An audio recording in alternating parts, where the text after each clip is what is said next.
आता आपण एनएमएस दोन लेक्चर झाले आपले बरोबर.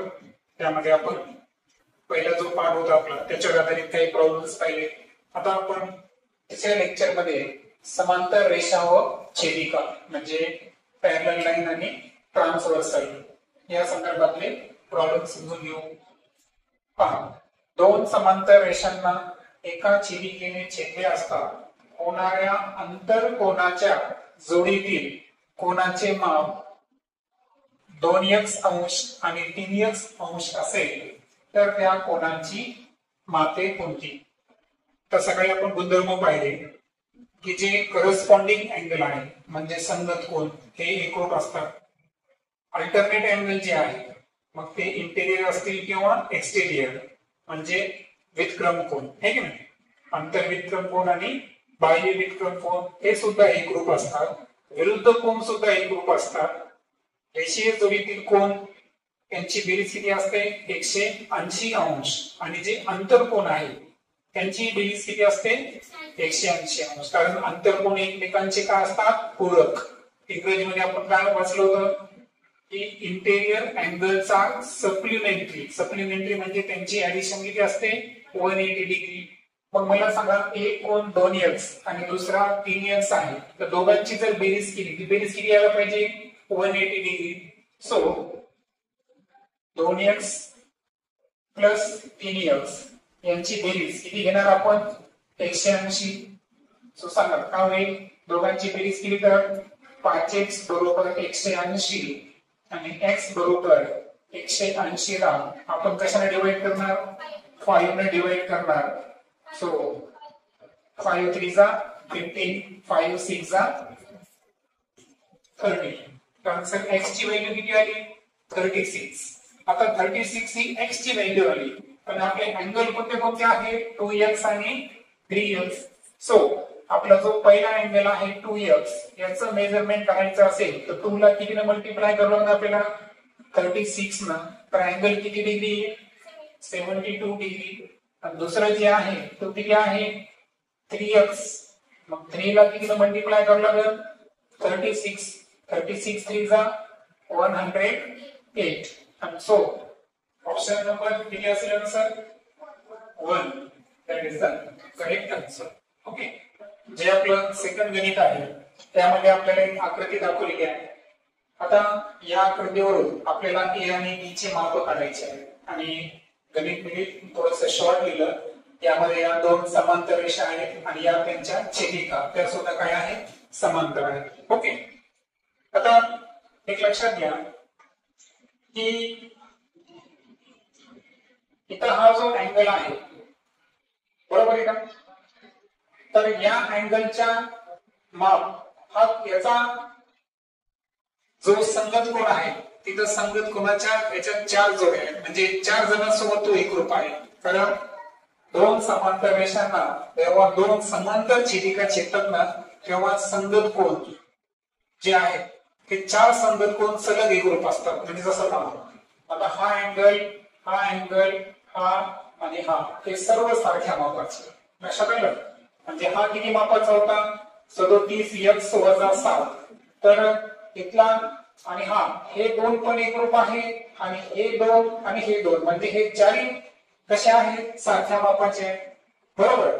पण हा 31x वजा 7 आहे तर हा सुद्धा किती असला पाहिजे 31x वजा 7. येते लक्षात. त्यानंतर हे दोन कोणते कोण आहे बरं एकमेकांच्या विरुद्ध बाजूला आहे म्हणजे कोणते कोण आहेत ते विरुद्ध कोन. कोणते कोण आहेत ते विरुद्ध कोन अपोजिट अँगल आहे. म्हणजे याचा अर्थ हे दोन कोन एकमेकांचे काय आहे एकरूप आहे. म्हणून आपण डायरेक्ट सोल्युशन मध्ये काय करायचं 31x वजा 7 अंश 37x वजा 7 हे कशाचे इक्वल आहे 31x प्लस 11 अंश याचा काय आहे तो इक्वल आहे. का इक्वल आहे लक्षात आलं का.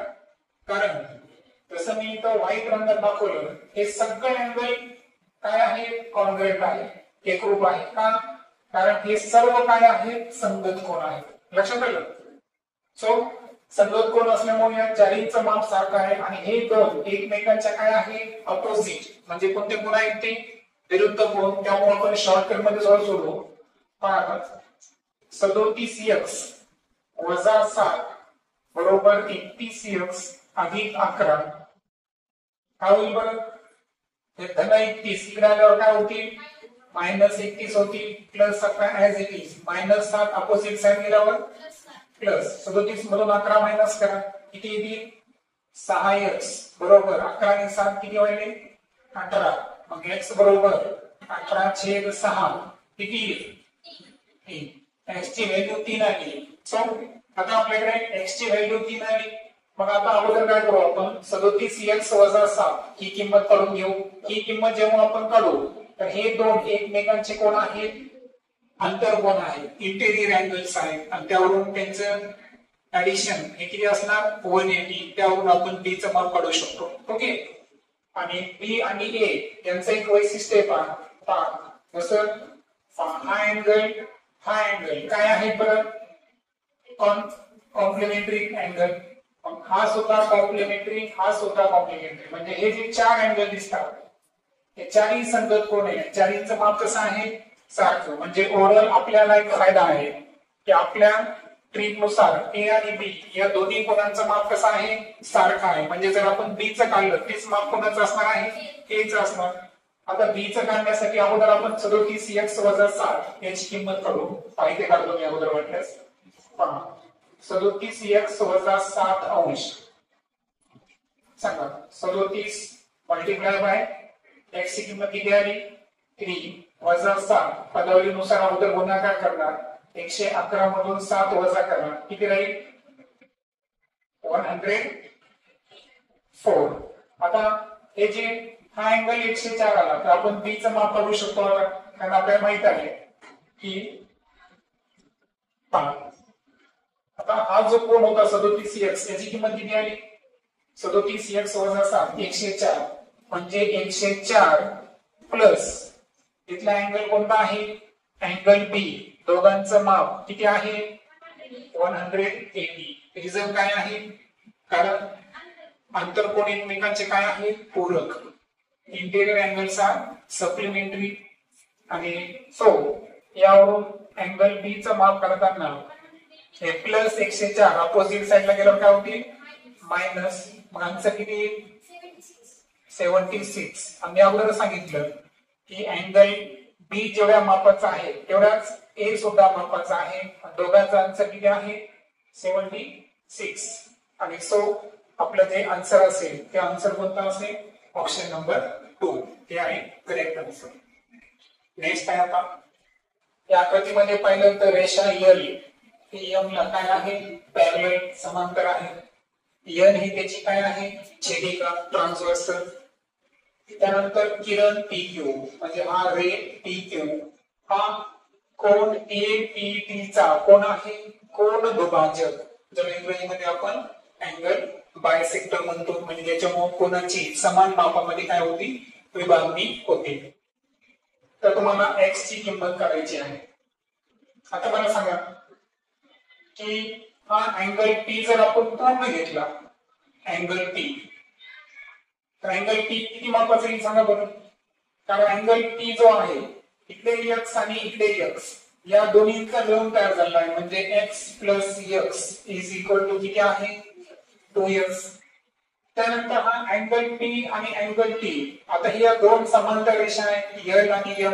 L ही त्यांची ट्रान्सव्हर्सल. हे कोणते अँगल आहेत इंटेरियर अँगल अंतरकोन आहे आणि अंतरकोनांची बेरीज किती असते 180 डिग्री सप्लिमेंटरी असतात इंटेरियर अँगल्स. आणि म्हणून अँगल P आणि अँगल T या दोघांची बेरीज किती घेणार तुम्ही 180 कारण अंतरकोनांचे माप किती असतात म्हणजे अंतरकोन एकमेकांचे काय असतात पूरक असतात है ना सप्लिमेंटरी आहे. मग आता मला सांगा T चं माप किती आहे 2x. T चं माप किती आहे 110 बरोबर 180. यावरून 2x बरोबर प्लस 110 अपोजिट साइडला गेल्यावर किती होती मायनस 110.